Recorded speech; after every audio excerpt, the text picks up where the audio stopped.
they'll start it. Consistently का मतलब क्या है कि अगर आपने किसी को हाँ कर दिया है तो आप उसको अगली बार ना नहीं करते। आमतौर पे इंसान जो है वो बहुत क्रेडिबल होता है। तो अगर किसी ने आपसे पूछा कि क्या आप अपने परिवार को बहुत प्यार करते हैं, द आंसर इज यस।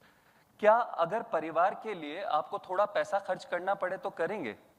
तो आप कहेंगे हाँ। जैसे कल मैंने सर के साथ एक्टिविटी की थी जिसमें हम प्रणया के लिए हम बात कर रहे थे, तो मैंने कहा कि सर प्रणया जब स्टेज पे होगी तो आपको कैसा लगेगा?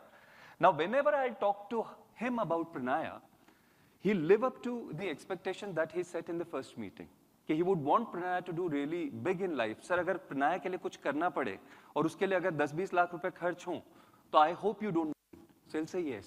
सर परिवार के लिए तो हर कोई करना ही चाहता है. The answer is yes. तो ये छोटे छोटे हाँ जो हैं, if you have to eat an elephant in the breakfast, you'll have to cut it into pieces. तो छोटी छोटी हाँ से एक बहुत बड़ी हाँ बनती है. तो वो छोटी छोटी हाँ कैसे लेनी है, we'll talk about it.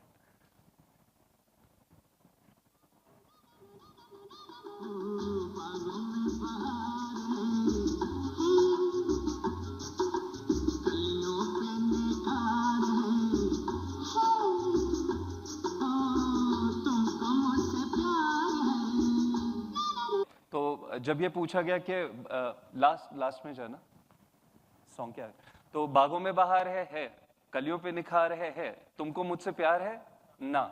Okay, अब एंड में देखते हैं एक बार। ना दुश्वार है, आज सोमवार है, तुमको मुझसे प्यार है। अब यहां पर क्यों हाँ बोल पाई वो? क्योंकि इतनी बार हाँ पूछा गया, ऐसे सवाल पूछे गए जिनका जवाब हाँ है। तो जब आखिरी में सही सवाल आया तो उसका जवाब भी हाँ दे दिया। आपको आपके परिवार से प्यार है, उनके लिए कुछ करना पड़ेगा, करेंगे। अगर उनके लिए कुछ आपको थोड़ा एक्स्ट्रा हासिल करना पड़े तो करेंगे, हाँ। और फिर तो उसके लिए अगर इंश्योरेंस पॉलिसी लेनी पड़ेगी तो लेंगे, हाँ। सो इसको कहते हैं consistency. So people feel inner to act consistently with what they have already said. अगर हम किसी से एक बार हाँ ले चुके होते हैं। अच्छा, ये ट्रिक कुछ कंपनीज, न्यूयॉर्क लाइफ जो यूएस की कंपनी वो यूज करती थी। उसमें क्या करते थे, जब भी आप क्लाइंट की डिटेल्स लेते थे उनसे लेते थे कि अभी रिसेंट चेंजेस आपकी लाइफ में क्या हैं। जैसे किसी के घर बच्चा हुआ, किसी का प्रमोशन हुआ, तो वो बच्चा जब 3 साल का होगा, 4 साल का होगा, तब तो शायद आपको इसकी पढ़ाई के लिए लेना पड़ेगा। तो वो पहले से ही उससे कमिटमेंट ले लेते थे ताकि जब वो नेक्स्ट टाइम, आपको याद है आपने कहा था, अच्छा ये आपने कहा था कि वजह से ही तो राम जी को 14 वर्ष का वनवास मिला, क्योंकि केकई ने याद दिला दिया था आपने कहा था।